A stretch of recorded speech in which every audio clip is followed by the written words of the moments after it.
안녕하십니까.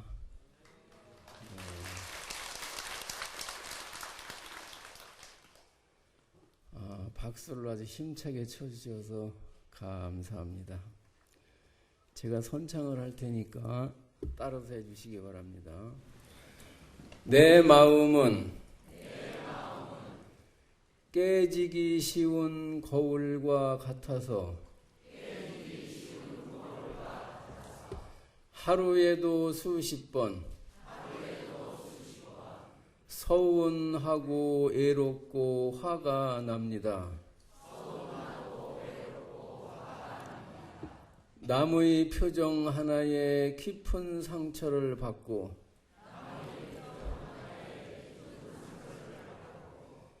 나의 표정도 남에게 많은 상처를 줍니다.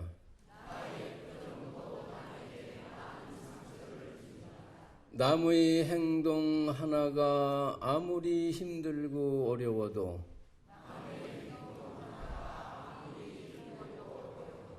사람들이 나를 업신여기고 무시해도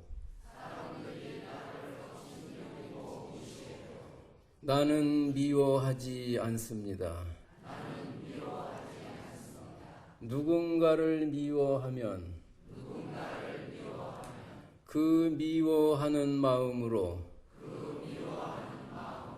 내가 더 괴로우며 미움은 미움만을 만들어낼 뿐이며 미움은 오직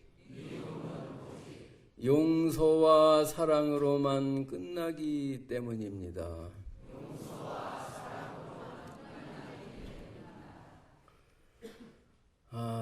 내가 여러분 얼굴을 보니까요, 참 많이도 화도 많이 내셨어요. 보니까 울기도 많이 하시고 또 웃은 흔적도 많이 보입니다. 그래서 그냥 얼굴이 많이 상하셨네요. 보니까. 자, 또 따라서 해주세요. 남을 무시하고 괴롭히는 것은 착하고 훌륭한 내가 해야 할 일이 아니기 때문입니다. 만일 행동으로 남을 이기려고 한다면 더 큰 시비를 불러드릴 뿐 시비는 끝이 없을 것입니다.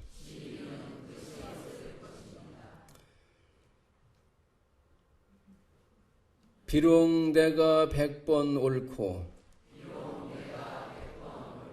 저쪽이 100번 그르다 해도 끊임없이 공격한다면 옳은 것과 나쁜 것이 같아지는 것이요.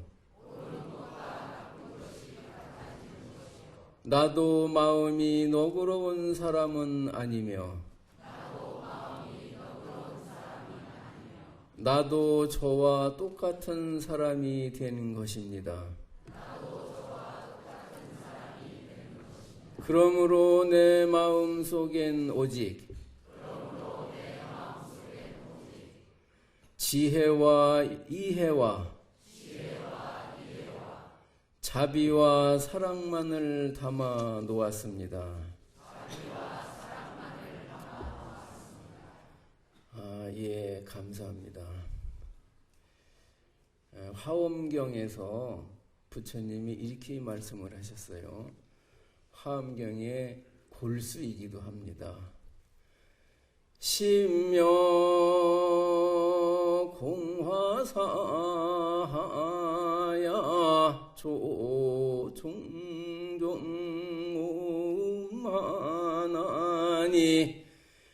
일체 세간 중에 무불 종심존이라나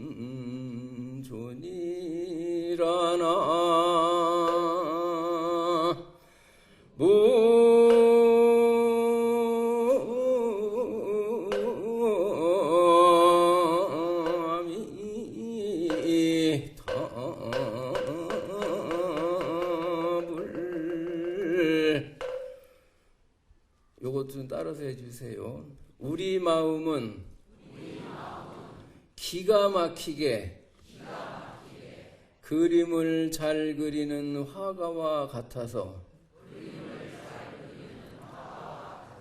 솜씨가 매우 뛰어난 화가와 같아서 가지가지의 세상을 만들어낸다.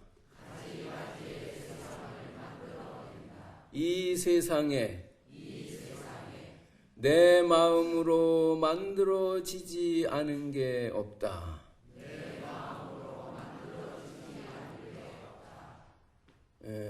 다른 종교에서는 누가 만들었다고 그럽니다. 근데 불교에서는 내가 만들었다고 그래요. 내 마음이 만들어냈다. 심묘공화사하야. 내 마음은 그림을 잘 그리는 화가와 같아서 내 몸뚱이를 가지가지로 만들어내고 이 세상을 가지가지로 만들어낸다는 겁니다. 그래서 내 몸도 이 세상도 내 마음으로부터 생기지 않은 게 없다. 이런 뜻입니다. 심생즉 종종법생이요 심멸즉 종종변멸이라 일념불생하면 만고의존이라나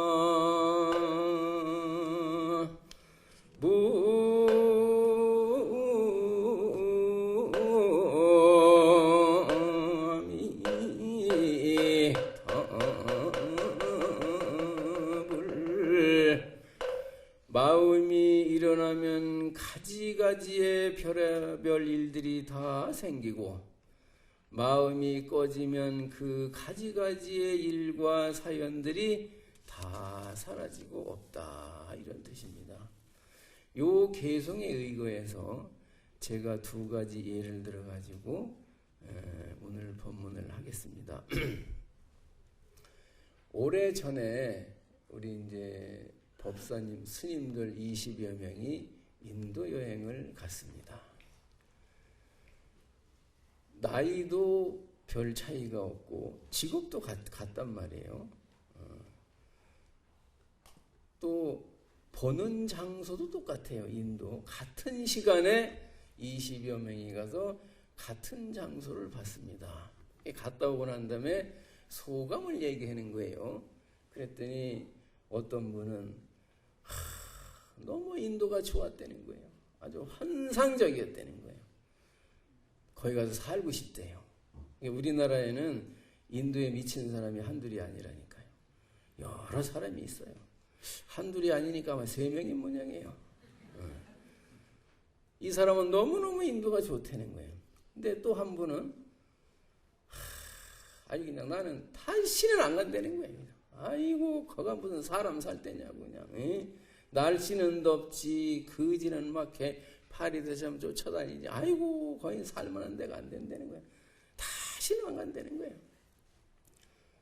그 20여 명이 소감을 얘기하는데 다 틀려요. 왜 그럴까요? 이상한 일이에요. 똑같은 장소를 똑같은 시간에 봤는데 다 틀리단 말이에요. 마치 그 1200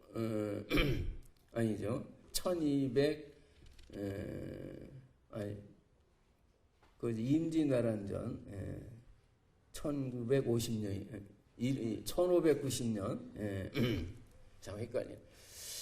그때 조정에서 황수길이라는 사람하고 김성일이라는 사람을 일본에 보냈어요. 일본이 뭔 짓을 하고 있는가 보고 와라. 그랬더니 황숙이라는 통신사 정사는 마마 빨리 군대를 만들어 가지고 외적의 침입에 대입을 해야 합니다. 큰일 납니다. 왜군이 쳐들어온다는 거예요. 김성일이라는 또 부사는 그래요. 무슨 소리냐 이거예요. 괜히 쓸데없이 그 낭비를 했느냐 이거예요. 일본이 절대 안 쳐들어온다는 거예요. 그럴 리가 없다는 거예요. 똑같이 가서 풍진수길이를 만나고 똑같이 일본을 견학을 하고 왔는데 왜 이렇게 틀리냐 이거예요. 결국은 김성일의 의견을 따랐죠. 군대를 조련하지 않았습니다. 2년 후에 1592년 임진왜란이 일어나가지고 7년에 걸쳐가지고 그냥 우리나라가 그냥 박살이 났어요. 그냥 대궐까지 불이 타고 난리가 났습니다. 이렇게 사람의 생각이 달라요. 똑같이 인도에를 갔다 왔는데 왜 이렇게 생각이 다르냐 하는 겁니다. 그거는 인도를 봤다고 봤는데 인도의 하늘을 보든 소나무를 보든 산을 보든 뭐를 보든지 간에 그 산을 봤을 때 느낌이 있어요. 좋다 나쁘다라고 하는 느낌이 일어납니다. 그러니까 인도 자체를 보고 온 것이 인도는 몰라요. 그 인도를 봤을 때 반응하는데 마음을 보고 온 거예요. 그러니까 그러한 인도는 이 세상에 존재하지 않습니다. 그 사람이 만들어낸 인도예요. 또 이 사람이 말하는 인도도 그런 인도가 없어요. 20명이 인도를 갔다 왔는데 20개의 인도가 존재를 합니다. 그래서 반야신경에 보면은 무아니비설신이라고 그랬어요. 무색성향미족법 법회 때마다 외웁니다. 반야신경을. 근데 뭔 소리인지 모르고 읽기만 해요. 내가 여러 사람한테 물어봤는데 아는 사람이 하나도 없어요. 묻지도 않아요. 또 다 잘 아는지 몰라서 안 묻는다고 그래요. 또 무슨 소리냐 이거예요. 눈도 있고 귀도 있고 코도 있고 입도 있고 몸뚱이도 있고 마음도 있는데 부처님은 없다고 그랬단 말이에요. 내 눈에 보이는 이 세상도 없고 소리의 세계도 없고 향기의 세계도 없고 맛이라고 하는 세계도 없고 촉감의 세계도 없다는 거예요. 내 마음속에 무수히 일어나는 온갖 세상도 다 없다는 거예요. 분명히 있는데 왜 없다고 했느냐 이 말이에요. 반야심경은 팔만대장경의 핵심입니다. 거기 없다고 그랬어요. 그러니까 네가 지금 말하는 인도는 네가 만들어낸 허상이지 그러한 인도는 과거에도 없었고 지금도 없고 미래도 없다는 거예요. 네 눈이라고 그러는 거 귀라고 그러는 거 아니비들신이라고 하는 것은 그것은 진여심이 아니라는 거예요. 무명이라고 하는 불각의 기운 깨닫지 못하는 기운 어두운 기운이 꽉 차가지고서 그 어두운 기운으로 만들어낸 네 눈 자체도 허상이라는 거예요. 그 무명으로 가득 찬 눈으로 보이는 세계도 그것도 허상이라는 거예요. 그러한 세상은 없다는 겁니다. 그것은 진여심이 아니라는 거예요. 생멸심으로 만들어낸 허상이라는 거예요. 그래서 무아니비설심이고 무색성향미주법이라고 하는 겁니다. 이해가 되세요? 안 되세요? 대답이 시원찮은 거 보니까 내가 말이 시원찮은 모양이야 내 말이. 응? 그러한 세상은 없다는 거예요. 네가 지금 이 세상에 대해서 뭐라고 아무리 말을 해도 그것은 네 업의 기운으로 만들어내는 허상이지 실상이 아니라는 거예요. 네가 지금 얼마만큼 이 세상에 살다가 가느냐. 전생에 지은 업의 기운이 유지되는 날까지만 살다가 그 업의 기운이 딱 떨어진 날이 죽는 날이에요. 그래서 시계무경이요 만법유식이라 내 마음 이해에는 이 바깥에 보이는 게 이게 없다는 거예요. 오직 내 마음 하나만 있을 뿐이다. 그렇게 얘기를 하는 겁니다. 그래서 일체유심조요 무아니비들신이요 무색성향미주법이라고 하는 겁니다. 이게 대단히 중요한 말인데 아무도 이 말을 의심을 안 해요. 이걸 아셔야 됩니다.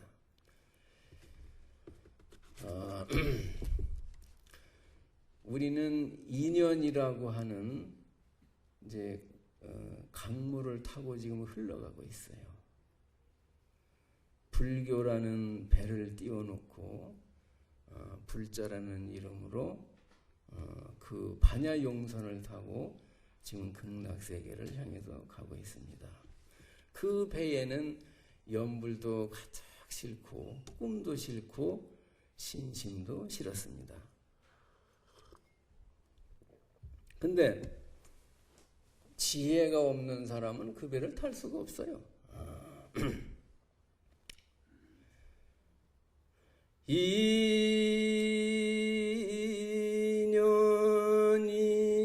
인연이라는 강물 위에다 불교라는 배 띄워놓고 불자라는 이름으로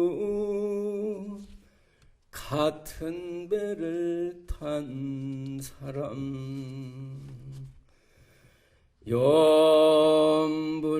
염불도 가득 꿈도 가득 신심까지 가득 싣고서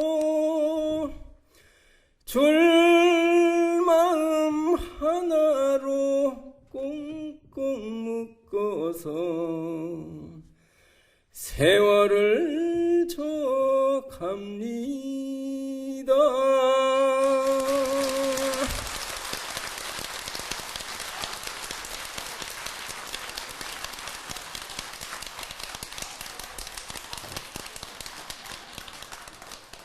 아니 주지 스님이 앞에 계셔가 내가 떠올리는 모양이야. 내가 이 고음이 돼가지고 잘 안 되네 노래가 그냥. 이 주지 스님 앞에 서면 떨린다니까 이렇게.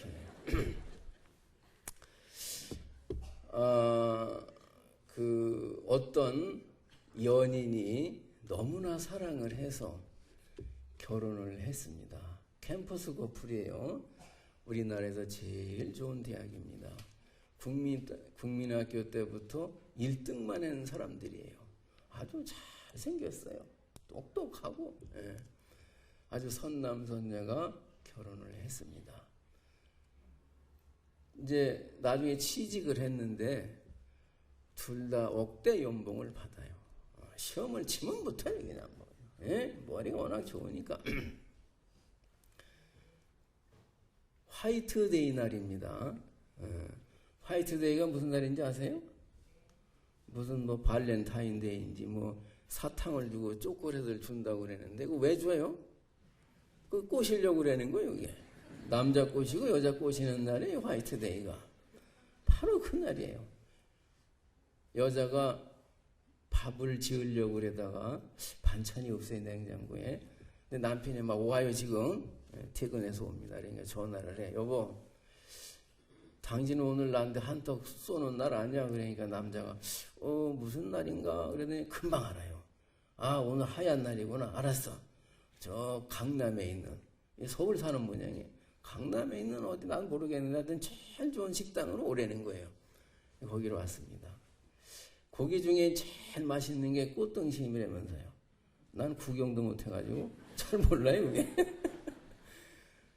돈이 아까운 사람이 아니에요. 실컷 먹었어요. 그러고 이제 아주 잘 먹었습니다. 그 식당 문을 나설 때 여자가 이렇게 얘기를 합니다. 여보 오늘 이왕 나왔으니 오늘 이름이 있는 날이니까 하얀 날이니까 저 분위기 있는 카페에 가서 커피 한잔 마시고 갑시다 그래요. 우리가 연애 시절에는 수십 번 드나들었는데 결혼하고 난 다음에는 바빠서 갈 기회가 별로 없으니 이왕 나왔으니 오늘 한번 갑시다 그랬더니 그 남편이 하는 얘기가 아니 나 피곤해 당신 혼자 먹고 하려고 휙 가버려요. 에? 그러니까 요 순간에 이제 딱 떠오르는 그 한 생각 속에 내가 태어나서 지금까지 받았던 행복과 불행이 다 들어있어요. 앞으로 지금부터 죽는 날까지 받아야 할 복과 불행도 다 들어있습니다. 이 생각 속에 있어요. 이 가니까 이 여자는 어떻게 생각을 했느냐면은 나를 무시해? 나를 우습게 알아? 내가 저거 믿고 살아야 돼? 아니 내가 무슨 강남에 있는 50층짜리 빌딩을 사달라는 것도 아니고 강남 땅을 다 사달라는 것도 아닌데 그것도 같이 먹자는데 그 소원 하나 못 들어줘? 저게 내 남편이야? A씨 좀 이따가 팔 그러더라니까.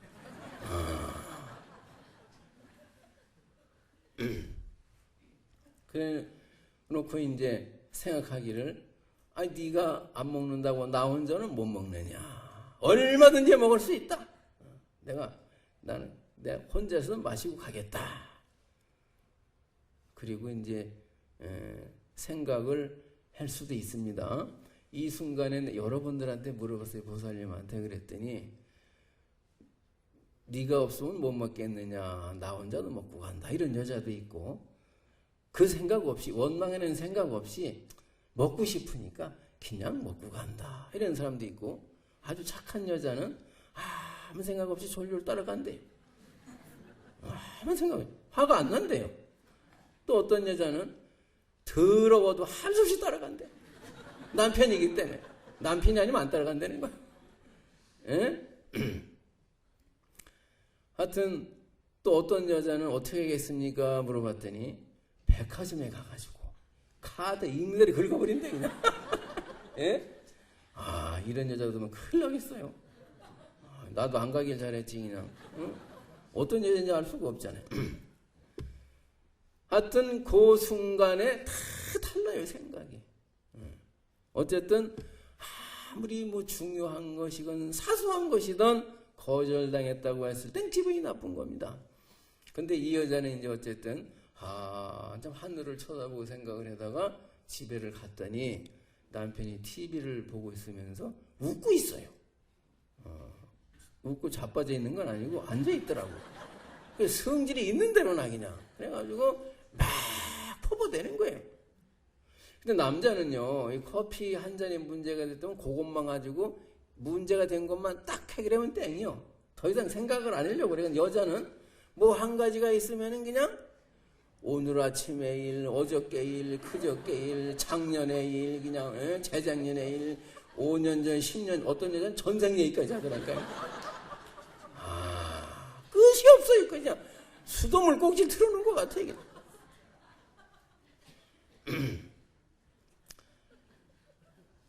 하여튼 그러니까 남자는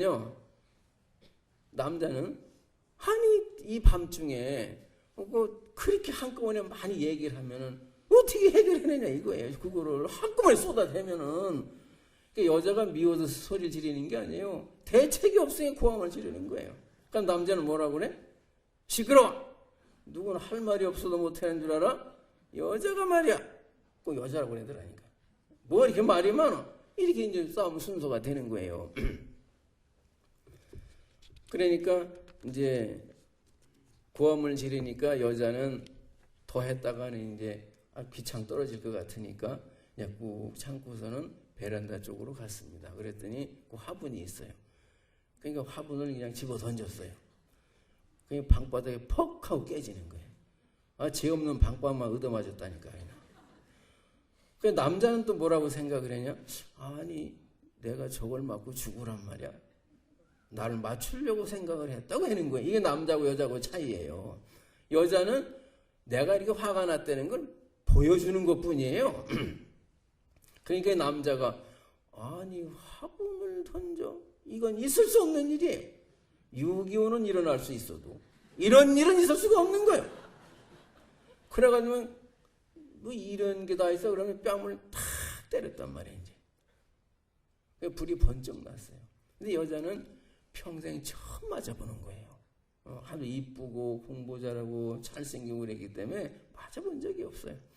근데 뺨을 맞으니까 그냥 그 분노가 하늘을 찌르는 겁니다. 사람을 쳐. 똑똑한 여자는요 폭력을 행사하는 사람을 용서를 못합니다. 저건 짐승이라고 생각을 하는 거예요. 인간이 아니라는 거예요. 그래가지고 이제 화가 그냥 났습니다. 근데 이제 안방이나 화장실로 갔으면 끝났을 텐데 가다 보니까 또 주방으로 갔어요. 또 우연히 간 게 그 칼이 보이는 거예요. 그때 마구니가 찾아왔어요. 순간적으로 그 칼을 가져와가지고는 남자 배를 찔러가지고 죽었다니까요. 뭐 하얀 날 죽었다니까. 까만 날이 아니고. 응? 참 아까운 사람들이에요. 응. 그 이제 그 남자는 어디로 갔다고 그랬는데 내가 며칠 전에 물어봤더니 아직도 안 왔다고 그래요. 여자는 어디 큰 집에 들어가 있어요 지금. 그러니까 우리네 삶이라는 건요 언제 무슨 일이 갑자기 올지 알 수가 없는 거예요. 이 세상에는 죽도록 싸우는 사람도 한둘이 아니에요. 그리고 하는 얘기가 있죠. 저 사람이 저렇게 나오는데 어떻게 내가 안 싸울 수가 있느냐. 내 입장에서는 그럴 수밖에 없다. 타당한 이유가 있습니다.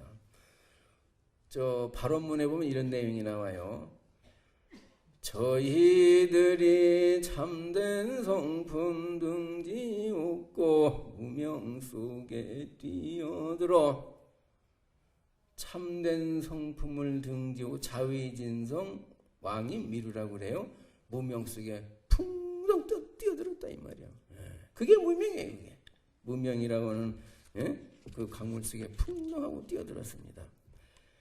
그래서 남편은 그날 죽었습니다. 왜 죽었어요? 죽을 짓을 했어요.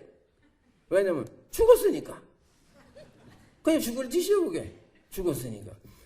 아니 여자가 커피를 마시자고 그랬는데 간도 크지 거절을 해요? 감히. 그게 죽을 짓이라니까 그게. 그게 죽었어요 그날. 이 세상에는 아무리 사람이 많아도 두 종류만 있습니다. 어떠한 조건이나 상황 하에서도 복받을 생각과 짓을 하는 사람이 있고 똑같은 조건 속에서도 반드시 벌받을 생각과 짓을 하는 사람이 있다는 거예요. 만약에 그때 남자가 이제 어쨌든 그분은 그리 짤막한 삶을 살다가 갔어요. 무명 속에 뛰어드는 거예요.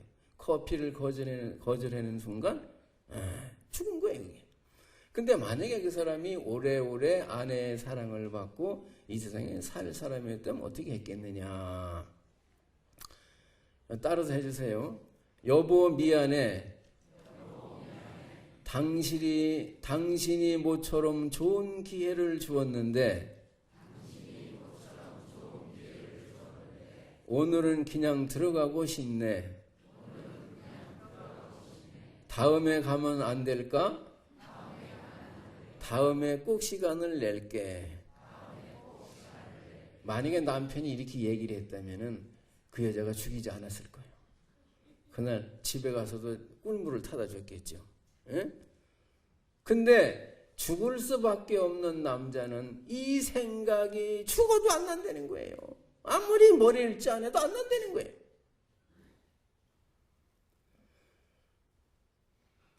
그래서 어제의 생각이 오늘의 나를 만들었고 오늘의 생각이 내일의 나를 만든다. 인생은 생각이다. 생각이 나를 평생 이렇게 끌고 다니는 것이다. 부처님이 그러신 거예요. 아까 그 개성이 그 말이에요. 근데 여자도 어쨌든 인생이 그렇게 비참해졌잖아요. 만약에 남편에게 공주 같은 대접을 받고 일생 행복하게 잘 살 여자였다면 어떻게 했겠느냐. 요건 아니 커피 귀신이 웬일이야. 오늘따라 별일이네. 그래 평양감사도 지 하기 싫으면 못한다는데 커피가 마시기 싫은 날도 있겠지. 그리고 남자는 남자의 일생이 있는데 어떻게 여자가 해달라고 하는 대로 다 해줄 수가 있겠느냐. 그거는 모순이요 노예가 아니겠느냐. 어떻게 아내라는 이름으로 남자를 마음대로 흔들고 좌지우려고 해서는 되겠느냐. 남자도 먹기 싫으면 거부할 권리가 있지 않겠느냐. 이렇게 생각을 했다면 아무 일도 아니에요.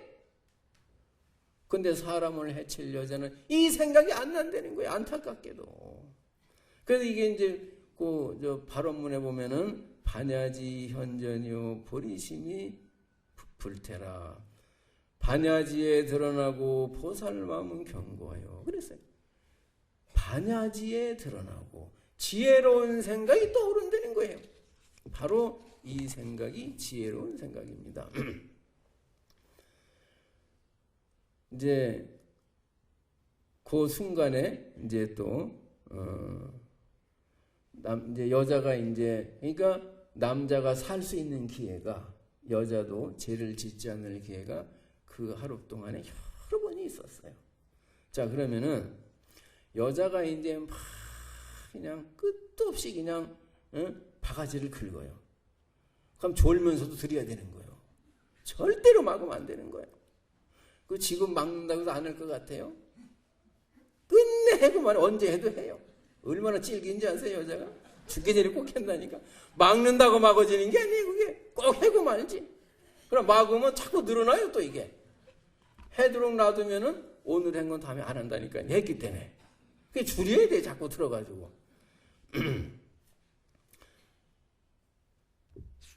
그러면 이제 그 얘기를 이제 끝까지 들어주고 막으면 안 돼요. 지혜가 있는 사람은 절대로 그 말을 막지를 않습니다. 그러면은 남자는 저렇게 한꺼번에 쏟아내면 어떻게 내가 들어줄 수가 있느냐 하는 얘기지만은 여자가 밤새도록 퍼붓는 거는요, 그냥 들어만 달래는 거예요. 그 해결해 달래는 거 아니에요. 내가 이렇게 억울하고 괴로운 때가 있었으니 내 심정을 좀 알아달라, 이 소리예요. 우리 보세요들 안 그래요? 들어달래는 거 아니에요? 그냥 들어만 달래는 거예요. 그러니까 남자는 그 이해를 못해. 눈치가 없어가지고.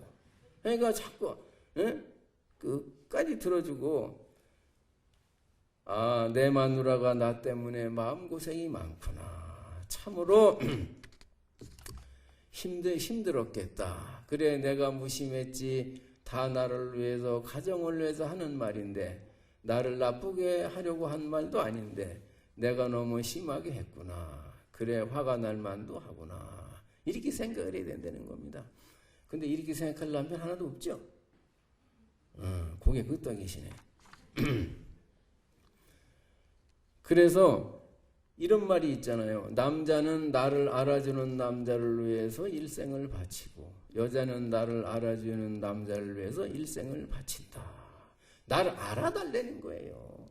여기 다이아몬드 사주고요, 100평짜리 집 사줘도 소용없어요. 바가지 또 긁어요. 알아달라는 거야. 나를 알아달래. 그 마음을 알아달래. 이게 가장 중요한 겁니다. 오늘 잘 오신 거예요, 본문들로. 요거 하나만 가져가면은요, 여자한테 이제 아주 사랑받을 수가 있는 거예요. 그 심정을 알아달라는 거예요. 우리 보사님들 안 그래? 그렇죠? 안 그런 모양이네. 대답을 안 하는 거 보니까.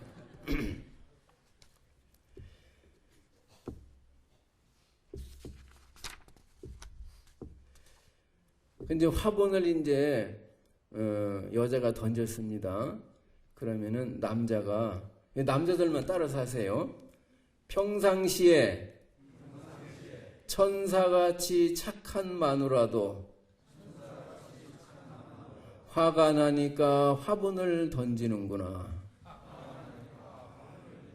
그래, 화가 나면 던질 수도 있지. 얼마나 화가 났으면 화분을 던지겠느냐. 나는 화낼 데가 없느냐. 이라면은 아무 일도 없었다는 거예요. 어쨌든 그날 저녁에 아들을 낳을 수도 있었고 딸을 낳을 수도 있었고, 그렇지 않았다면 행복한 밤을 만들 수도 있었다는 거예요. 근데 이 두 부부는 어쨌든 불행한 일로 인생을 종치고 말았어요. 행불행이 바로 이 한 생각 속에 있다는 겁니다. 그러면은 이제 남자가 그렇게 생각했다면 또 아무 일도 없을 수가 있고, 여자가 또 이렇게 생각을 했다면은 아무 일이 없을 수도 있어요. 그래, 세상에는 1년 365일 매일 두드려 맞아서 눈팅이가 방팅이가 되는 사람도 많다고 하던데 나는 평생 처음 맞았지 않느냐? 내가 그동안 얼마나 행복한 여자였느냐? 이렇게 생각할 여자는 없죠? 그런데 이렇게 생각을 해야 된다는 거예요. 여보, 당신은 멋있고 잘생기고 훌륭한 남자인데 내가 훌륭한 사람을 화나게 만들고 당신이 사랑하는 마누라를 두드려 패게 만들어서 내가 죄인이야. 여보 미안해. 만약에 이렇게 얘기를 했다면 그 남자가 미안해가지고 아마 자기 뺨 때려달라고 내밀었을 거예요. 근데 이런 말을 할 생각이 안 떠오른다 이 말이에요. 맨날 두드려 맞을 여자는. 그래서 우리 주의 스님이 이런 말씀을 하셨어요. 잘 살고 못 사는 사람을 보면 꼭 그럴 만한 이유가 있다는 거예요. 잘 사는 사람은 잘 살 만한 이유가 있고 못 사는 사람은 못 살 수밖에 없다는 거예요. 그 이유가 있다는 거예요. 이해가 되시죠? 그게 남 탓이 아니에요, 그게. 근데 이제 이 여자는 이제 그럼 남편 복이 없는 여자는 뭐라고 그러느냐? 야, 네가 그렇게 사람을 잘 때려? 어디 한번 더 때려봐. 그러다가 축 들어 얻어맞더라니까요. 똑똑한 여자가 그렇더라 이거예요. 그래서 부처님은 똑똑하게 살려고 하지 않으셨어요. 지혜롭게 살리라는 거예요. 자, 이건 따라서 해주세요. 부부가 싸우고 자식과 싸운다는 것은 서로가 잘났다고 상대방이 잘못했다고 고함을 지르고 싸우는 것은 한치도 차이가 없는 똑같은 사람들이다. 똑같은 사람이라는 거예요. 어느 한쪽이라도 조금 지혜가 있었다면 그런 일이 없을 거라는 거죠. 요것도 좀 따라서 해주세요. 생각 하나에 인생이 바뀔 수도 있다. 원수가 될 수도 있고 은인이 될 수도 있다. 지혜롭게 살아야 한다. 지혜란 참는 것이 아니다. 용서하는 것도 아니다. 이해하는 것이다. 부처님은요, 참으라는 말씀을 안 하셨어요. 5번까지는 참을 수 있어요. 10번까지는 참을 수 있어요. 그러나 그 다음에는 폭발을 합니다. 폭발을 안 하면은 우울증에 걸려버려요.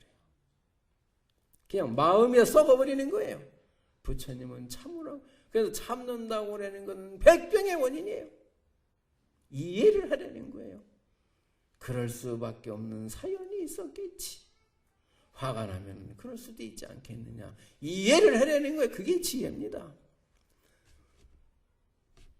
저 이건희 딸이 돈이 없어서 죽었는지 아세요? 돈 많아요. 최진실이가 얼굴이 안 이뻐서 죽었는지 아세요? 내가 가만히 보니까요. 돈 많고 잘생겼다고 그 잘 사는 게 아니더라니까요. 키 크다고 장가 잘 가는 거 아니더라니까요. 얼굴하고 키하고 머리하고 아무 상관없어요. 잘 사는 거는. 따라서 해주세요. 지혜롭게 사는 데는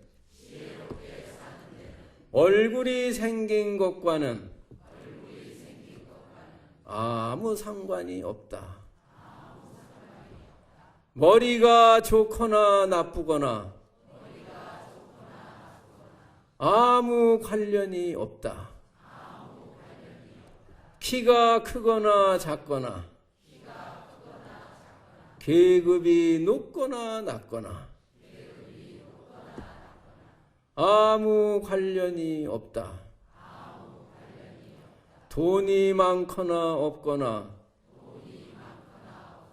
아무 상관이 없다.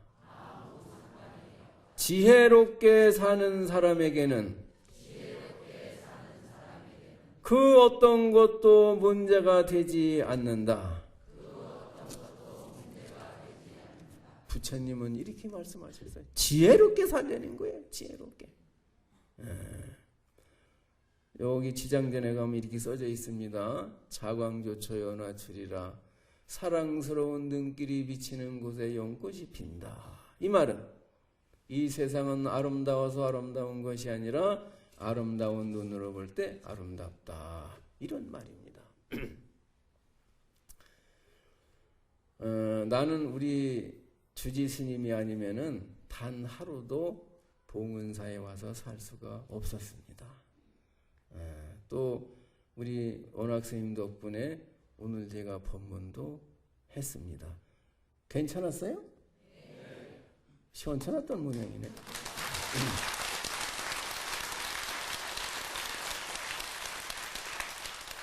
또 주지 스님에게 많은 것을 배웠어요. 그래서 나는 우리 주지 스님에게 그 은혜를 언제 다 갚을 수 있을지 모르겠습니다. 주지 스님 감사합니다. 주지 스님한테 박수 한번 보내주세요.